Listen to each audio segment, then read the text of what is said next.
Ladies and gentlemen, hello, and welcome back to the World Championship Series Challenger League of America. Of course, last week we covered the Premier League, round of 32, and we're down to 16 players in the Premier League, and now we're covering the Challenger League, trying to find out which guys are going to get back into the Premier League and which guys are going to be knocked down out of WCS. That's right. That's right. Of course, everyone wants to win here. If they lose, they get stuck in that group stage of the Challenger League, where then, of course, you can easily get knocked out of the entire WCS entirely. We saw TheOgnis. Yes. Game 1. What a game from him, man. What's really impressive there is his macro. His minerals never went very high. It was almost like watching, at least macro-wise, was watching some of the top Korean guys play. TheOgnis, extremely good at macro. If there's one thing to say, though, the drop play he did never really worked at all. Yeah. But when it was a straight macro, where he would just, keep rallying units in, keep microing at the front, I mean, there he played excellently. Well, define work, though, because, I mean, if you can keep JaeDong from, like, attacking or something like that with a drop, even though your drop dies, how much does that, help you, right? It definitely helped him, but the drops didn't have to die. Sure. I mean, you shouldn't be losing drops through a Charger. Imagine if he can get his drops going. Yeah, oh yeah. Then you're talking about watching Innovation play or something. I mean, oh, a TheOgnis comparison to Innovation. I like it. I'll tell him you said that. Nick, I want you to introduce players. Okay, so over here, at the bottom right of Akalon Waste, the Zerg Broodwar legend fights himself down 0-1. Wants to make a comeback here in game number 2. We have EG's JaeDong. His opponent, the aspiring American professional, Team Roots, TheOgnis.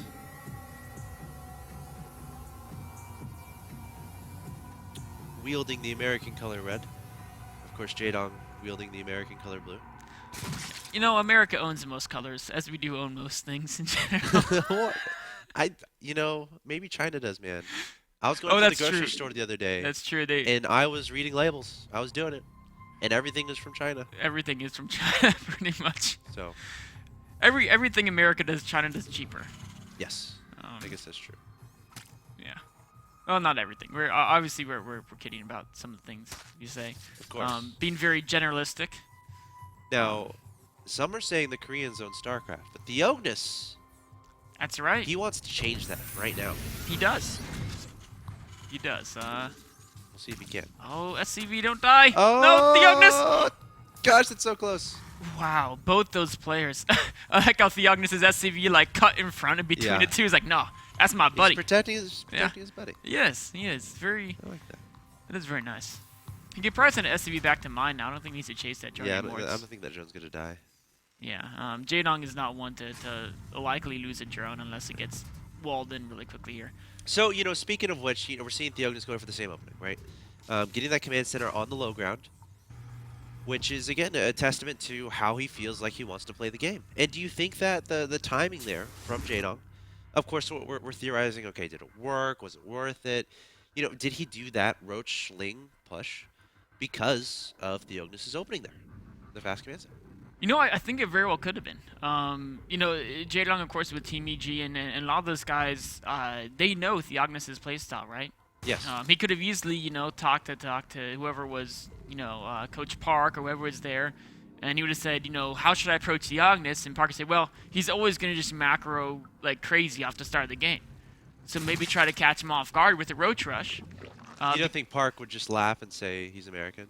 Oh, he'd do that first. But then second of all, the Koreans, they take playing against Americans and Europeans, basically anyone who's not Korean, pretty seriously. It's like a national pride that they don't lose. So they don't always effortlessly go into these matches. I mean, it's not like he's going to specifically train a build to beat TheOgnis, but he's going to know TheOgnis' general style coming into it. As long as it's a known non-Korean player, they're going to at least ask what their opponent's style is. Sure. And this is interesting if we're comparing game 1 to game 2 again. TheOgnis going for the same thing, JaeDong seeing the same thing. A completely different reaction here from JaeDong. Getting a third hatchery before anything. Remember, he got a layer and 4 gases before even getting that third hatchery. So JaeDong's like, you know what, TheOgnis? I have a little bit of respect for you. you want to go to that macro game, I'll do it too. So we'll have to see how much these guys are just going to expand and upgrade before actually doing anything, right? I mean, we see a third command center here from TheOgnis. He could easily just put down 2 engineering bays, I think he will. a decent distance down the road. And on the same coin, on the same token, who says JaeDong won't just pop down 2 evolution chambers right now, So it's like, it's pretty interesting to see how these playstyles develop. It is. TheOgnis has seen that third hatchery, of course, with his initial SCV scout. He saw that going down. So this game, I think he's going to go for the double eBay before the second or third barracks. Unless he wants to try to do some weird timing, but the timings aren't really his style. So I would expect to see double. Oh, just as I say that, 2 barracks go down. So maybe he doesn't go for Just timing or safe. yeah, maybe be safe. Oh, Get the drone. 1 drone down, 2 drones down. And this is the weakness of getting such a fast third base. Your drones aren't necessarily going to be that protected, and oh my god, these might get a great volley. 2 more drones killed, make that 3 more drones. He's up to like 7, 8 kills now or something. Yeah, One of the Hellions got all the kills though. 9 workers killed. You know what? Oh, the one who got all the kills died. Yeah, he had 8 kills. See, that's why you're not greedy. If you steal all the kills from your fellow Hellion. He wanted to go down fighting, man. Yeah, I respect that Hellion. In the last 2 segs of that, the Hellion that had no kills, he ran away. He did. And the other Hellion ran back into the action to try to get one more shot off. He was bloodthirsty. And he paid for himself. He did. But it also, it works both ways. He got a lot of drone kills. So, was he hero? Was he foolish? He's the only unit lost in this game by the Terran. Definitely going to be a 21 gun salute for that guy. But, mission accomplished, I think. Able to get those drone kills, able to slow down JaeDong. If we're looking at upgrades, 1-1 is going to be about the same for both these players. I'm assuming the second engineering bay... It's up. It's slacking right now. There we go. Oh, Hellions were into speedings. TheOgnis looked away for a second, but luckily there weren't enough speedings to get that full surround. I love how JaeDong was putting those at the top of his... Of the ramp. Yeah. And it was like a random ramp where no Terran would expect speedings to be. And so they won't be looking. They'll just have... A lot of people, they'll walk around the map with the Hellions using the mini-map on the move command. Oh, TheOgnis again not looking at the Hellions. One of them goes down. I think he should be fine, though, as long as he micros this correctly. Lings trying to get us around here on the Hellions and the Lings. The Marines scurrying inside the bunker. The 2 Hellions doing a lot of damage here. The 3 Hellions, a lot of damage to the Lings. So I think TheOgnis is going to be just fine here. He is. That was a little bit brazen of JaeDong. He thought TheOgnis was looking away, and he almost got the full surround. But TheOgnis micro back just in time. Again, more speedings keep running to this third base. JaeDong is relentless with his aggression here. And TheOgnis at the same time dropping a mule there on top of the mineral line. So he's not afraid, but the mule does die. And more Lings coming in here. JaeDong does not want to let this go up, but this base on Akalon Wastes, I feel like it's pretty easy to defend relative to potential other third bases. But JaeDong's actually starting to get some decent trades here. He's killing a good number of SCVs here in the third base. And as long as he keeps the battles small, speedings are efficient against Marine Marauder. TheOgnis needs to kill those rocks so fast that the speedings run in. You got it. Whew. Just as a pack of speedings comes there. And he only had like 5 Marines there. If that pack of speedings ran in, he would have been in trouble. So behind this, we have a Baneliness down. Baneling speed on the way. Spire is about 70% of the way done. So JaeDong changing his unit comp in this game. Going to be going for Ling, Baneling, Muta, and going to be focusing on those upgrades. 2-2 should be beginning momentarily. Always going to save some gas for some more mutas, but a swarm of Lings coming in here trying to trap some Marines. Only 2 Medivacs here as well, and TheOgnis might be overextending a little. Oh, he's not going to pick up. He's going to run back to the bunker and take another trade, but I think that was a pretty good trade for JaeDong. TheOgnis is really being kept busy by these speedlings, but it's not like JaeDong is really losing anything important. He's not sacrificing upgrades to get this unit count out. He's not sacrificing the Mule stack, and he still has a lot of works as well. This is off of 70-something drones, so yep. I feel this game so far is looking decent for JaeDong, but TheOgnis adding 2 more factories, and I love to see factory-heavy TVZ. Why is that? Widow Mines? Because you can get both Widow Mines and Hellbats and tanks. You can really get all 3 of the units. And each kind of unit requires a different type of micro to deal with, right? Against Hellbats, you need to get all your Banings in there and take those Hellbats out quickly. Against Widow Mines, you need to kind of skirmish and a few units in at once and try to draw those hits. And then against tanks, of course, you want to attack up to Vipers or try to hit good flanks. When you have all 3, it makes it so hard for the Zerg player to deal with it. It gives like a Terran an option of like tech switching very fast which you're not generally going to be able to do like a Zerg player. Of course, as the game gets later, as he works on all his upgrades, you can really fastly tech switch from like mutas to ultras or something if he has a lot of larvae saved up. So pretty interesting dynamic we have coming our way. Muta is going to be advancing towards his third base. Sensor tower sees only one turret here. Only a few mutas though, so that one turret should be enough. Yep. And JaeDong is getting the attack rate for the mutas, but he's also getting infestation pit burrow. He's morphing a lot of banelings. So I think he's leaving the option to add in a lot more mutas later down the road, but he's not going to commit to heavy muta harass this early on. Careful, gotta be careful about those widow mines. Oh yeah. They're lurking around these bases. That could be another reason why the mutas didn't go into that third, even though there was only one turret. Widow mines are obviously going to be a threat, and if you don't have an overseer with the mutas, you have no way to spot them. So there's 2 widow mines here. JaeDong takes out the marine. JaeDong, is he gonna get hit by those mines? Oh, JaeDong! Wow. Looks like I think 2 or 3 got killed. 2, there. yeah. 2. Of course, unless 4 widow mines hit, you're not going to kill more than 1 muta per widow mine. But you're thinking about it, each muta is already way more expensive than a widow mine. So yes, very cost efficient, even just taking out 1 muta. Because the widow mines they're obviously still there. In another 10 seconds, they'll be ready to go again. Units tab shows 24 banelings, 84 lings, and JaeDong just making a bunch of banelings. So many banelings, of course. TheOgnis has like 6 hellbats, so that's a very good competition. Oh my gosh, JaeDong is about to engage with only half his army there. Gotta be careful with that. I think he was trying to catch TheOgnis off guard. Yeah, well, that's very true. Scan going down, trying to clear up this creep. Widow mines inching their way forward. I'm worried I don't see any overseers in this composition. You want to be able to spot those widow mines. TheOgnis trying to split away from these banelings. Some solid connections there from JaeDong, and this army just got a lot smaller. Here come the reinforcements, though. The reinforcements have 4 more hellbats. There's still a series of widow mines here. The muta count isn't too high, so TheOgnis can go with this relatively marine-like composition. Overseers finally joining in on the fun. As this creep proceeds, obviously the Zerg units are going to be less effective, so JaeDong, there's a bit of a timer there. Of course, the creep does take a while to actually receive. We see a flank actually being set up. This is what we talked about before, and this could be disastrous for TheOgnis, as JaeDong can come from 2 angles. Oh, but TheOgnis' rally has those hellbats, and they actually trade pretty decently there. Now TheOgnis runs back to clear up the flank. JaeDong coming in from the front, trying to clear up the widow mines. Oh, one of the widow mines. Oh, there's a big shot onto the lings. And TheOgnis getting more decent trades, but I still think this could go either way still, I think. Very even in supply, even in upgrades. Sees all. I wouldn't go into creep here necessarily.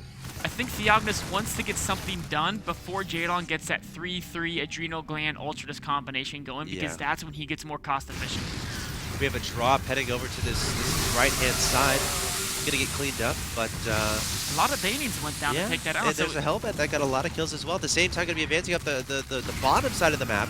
JaeDong, his opponent, is on creep, but has the ability to retreat off again. Creep's so important when you're deciding as a Zerg player whether or not to engage. 24 more banings being morphed. TheOgnis is so good with his rally point. He knew JaeDong was coming to intercept the reinforcements, so he backed up, saved the reinforcements from being surrounded, now going for it again, but there's no widow mines here, and there's so many banelings. Yeah. He has 3 in production. Units tab shows 2 widow mines, I think, from where they were before, defending against the mutas. But JaeDong going to be attacking along the left-hand side of the map. Might try to go to the natural expansion, but there is a wall there, and TheOgnis is just going to counterattack. He's not even going to send units back to deal with this. Going to rely on his reinforcements. Has a backup bunker here. Got to run away those SCVs, though. A great defense by TheOgnis, not losing too much of this attack. He's going to clean that up without too much of a problem. And meanwhile, the main attack is over there pushing. Oh my gosh, JaeDong. He had so much. That was swallowed up. He just swallowed up the Terran army, man. TheOgnis, I think he was distracted there. His splits weren't as good as they could have been. He was also kind of deep into creep. And with that defense, JaeDong now takes firm control of this game. Of course, TheOgnis still on 4 bases. But his momentum has just been shattered. He has to take a minute or 2 to rebuild his army before he can even attempt to move on the map again. And in that minute or 2, JaeDong is going to have those ultras up, going to have the 3-3 upgrades, adrenal glands, and the Chitness plating. Nice splitting there by JaeDong, making sure not to absorb too much damage from those widow mines. TheOgnis is able to secure another base here on the middle left. But I think what happened there was TheOgnis kind of not getting a good... JaeDong go away. There. Not getting a good idea of how big his opponent's army was, right? So he saw his opponent attacking into his natural, so he's like, oh, most of my opponent's army is across the map attacking me. I'll counterattack. However, I think TheOgnis miscalculated a little bit and was definitely unprepared when the banelings came in from every single direction. JaeDong's macro has been so strong here. He can send half his army to attack, and his defensive army still has about 30 banelings in it. So TheOgnis moving out again, this time with a ton of Widow Mines, but there's Ultras out in the field. It's going to be about 10 in just a minute or two. TheOgnis can pick up and run away, though. So if he trades decently, he's still going to be in an okay position. Of course, there's going to be a drop there. The top right-hand side of the map is going to get cleaned up. JaeDong well on top of that. But trying to deny that 5th. He set him to flank again. Oh, no. You can just pick up his one good thing. Lots of Widow Mines there, too. Does JaeDong. He does have 2 Overseers. Oh, no. That's a lot of Ultras. Here comes JaeDong with so many Ultras, Mutas, and some Queens mixed in, of course, for the transfuses onto the Ultras. And the Marines are going to stand... they're not going to have any hope against this push. So they're running as fast as he can. 1 Marauder in production, 2 Marauders in production here from TheOgnis, but definitely a little bit unprepared. Also dropping in his opponent's main base, taking down the Ultras Cavern. That's actually pretty huge.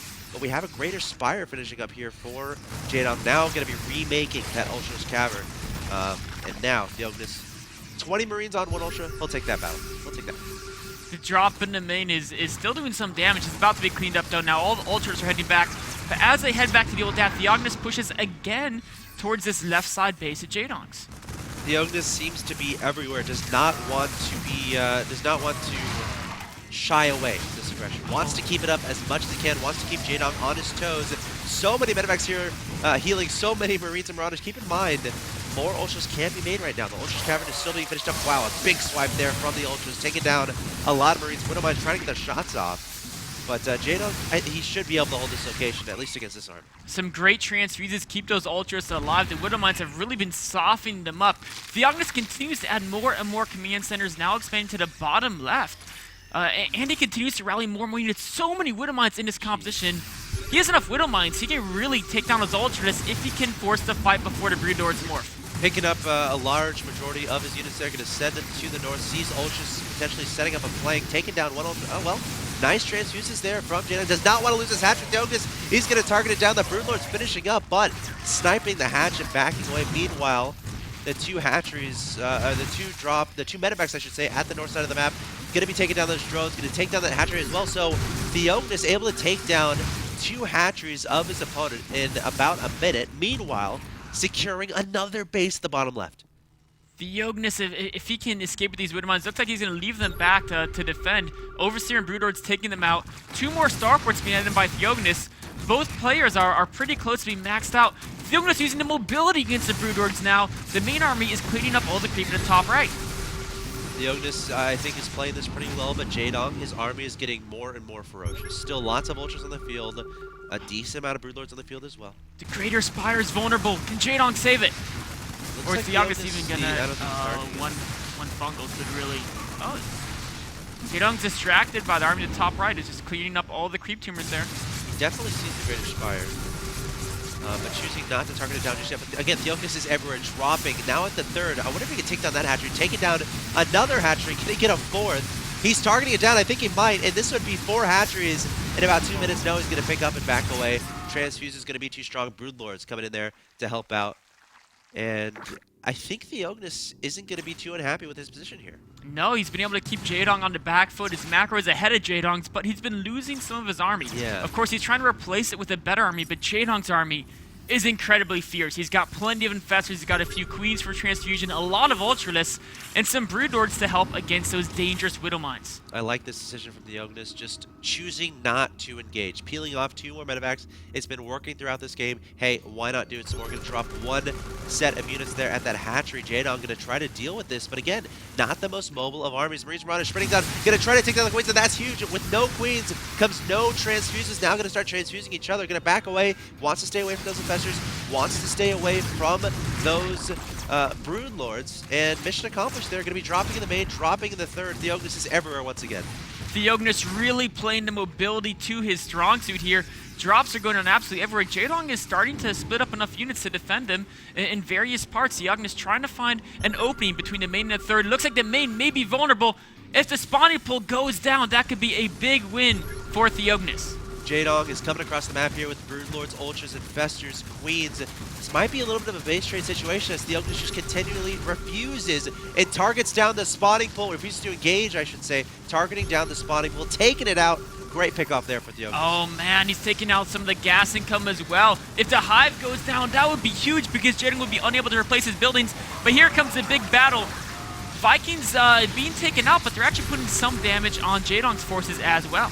Yeah, TheOgnis still unwilling to engage the Marines Marauders, trying to target down the Queens time and time again, trying to get that flank on to those Queens. Again, that's so important so you can make sure your opponent doesn't transfuse his Ultras. And, you know, JaeDong going to try to engage this location. A bunch of SCVs going to desperately start repairing that planetary fortress, but TheOgnis might decide to engage. He's up in supply just barely. Vikings targeting down the Broodlords. Infestors a little bit vulnerable, throwing down the Fungals. TheOgnis needs to split up little units at a time. That's exactly what he's going to do. And TheOgnis taking down so many Infestors. He's going to try to turn and fight, but he's going to get cleaned up. JaeDong sweeping through that army, but he lost a lot of Infestors, lost all of his Broodlords, and he's down to 3 Queens. That's a big impact. Now the Widow Mines are going to be so effective with no Broodlings in the way, no Infestors either. TheOgnis can easily replace those Marines and Marauders he lost in that battle, but can JaeDong replace the Broodlords and the Infestors as easily? He's making 4 Ultras here. Again, if we're talking about mining bases, JaeDong's at 1.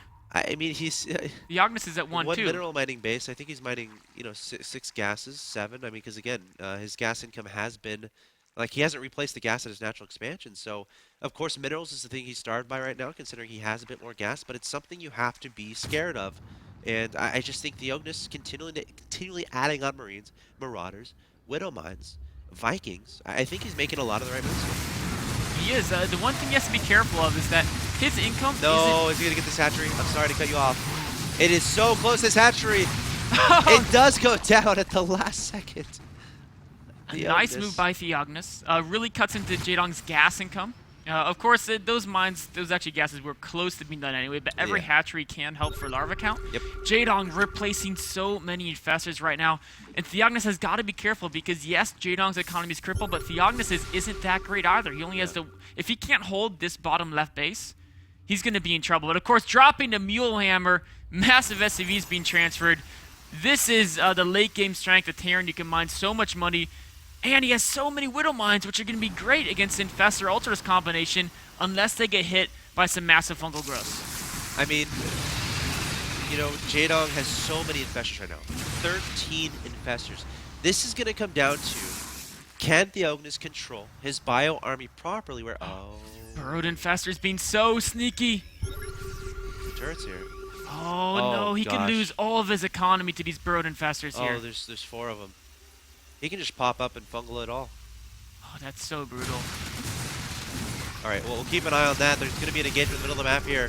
Widow Mines all getting fungaled, and JaeDong is playing this pretty much perfectly. Great engagement. Ultra's going to start sweeping forward, but a great concave here from TheOgnis. The Infestor still lurking in the darkness. JaeDong, of course, is afraid of that Widow Mine field. He knows is out there. He's seen how many Widow Mines TheOgnis has, and he can't afford to run his Ultralist into that Widow Mine field. Oh, absolutely not. So much free damage could be done. And the Infestors are here. The fungal! That's a fungal flank there from JaeDong, taking down the Marines and Marauders. Nothing on the middle line, but I don't think JaeDong cares too much about that. Wants a great engagement. Ultra's coming forward, but JaeDong getting very low on that Ultra's count. He's going to have to back away, or is he? Infestors still trying to get those fungals off. Queens are in the mix trying to transfuse. The Ultra was such a close battle, but the Widow Mines might prove the difference here. Oh, more mules being thrown down there. JaeDong has nothing to deal with that huge Widow Mine field. But TheOgnis may have overextended his army a bit. You gotta kite, you gotta split. All the bio is gone. Another squad coming up. He's got to keep those SCVs and mules alive until his next squad comes in to reinforce. Oh, Widow Mine's getting some shots off. Some more Widow Mines scuttling forward. Drilling Claws is in effect. Getting those shots off onto the Ultras, Lings, and Queens. And now TheOgnis is going to be pushing back. He's up 151 to 105. JaeDong is running out of units down to 5 Infestors, 2 Ultras, 3 Queens, making 6 Lings in production, which shows the desperation of the Zerg player from Team Evil Geniuses. TheOgnis shouting, USA, USA, Marines and Marauders sprinting after JaeDong, kiting as effectively as possible. I think TheOgnis might have done it. I think he has. JaeDong only has a few speedies counter reinforcements. JaeDong's last mining base is now under threat, and TheOgnis has solidified that bottom left section of the map. 2 Ultras in production. Can they save the life of JaeDong. 3 ultras in production. Will TheOgnis let it happen, spewing more units? There's the GG from JaeDong, and TheOgnis takes the victory not only for himself, but potentially for the United States of America. Wow. The 2-0 over JaeDong. That's going to be on Reddit. What a big win for TheOgnis there. Such beautiful play, you know? Well, our point about how he was switching between the fact units was such a good point, because he was going heavy Hellbats to deal with the speed leans, and also they helped against the Bane leans. And then the instant he saw the Ultras transition, 5 Widow Mines at a time being constantly cranked out, and you know, if you have 15, 20 Widow Mines, that's actually not that expensive. It's like 15, 20 Roaches, but it takes a big hit into that Ultra discount. Wow, what a fantastic game. What a fantastic series. To start off the night, TheOgnis taking the first match 2-0 over his opponent JaeDong, and it wasn't easy by any means. TheOgnis showing he is willing to go to the late game against one of the best Zerg players to have ever played the game of StarCraft, and he did it well. He did it in Game 1, did it in Game 2. TheOgnis, look out for him as the Challenger League continues. Of course, coming up next, guys, we got Major versus Xenocider. I'm Axel Toss, joined by Axlab. More Challenger League action from the World Championship Series of America coming your way.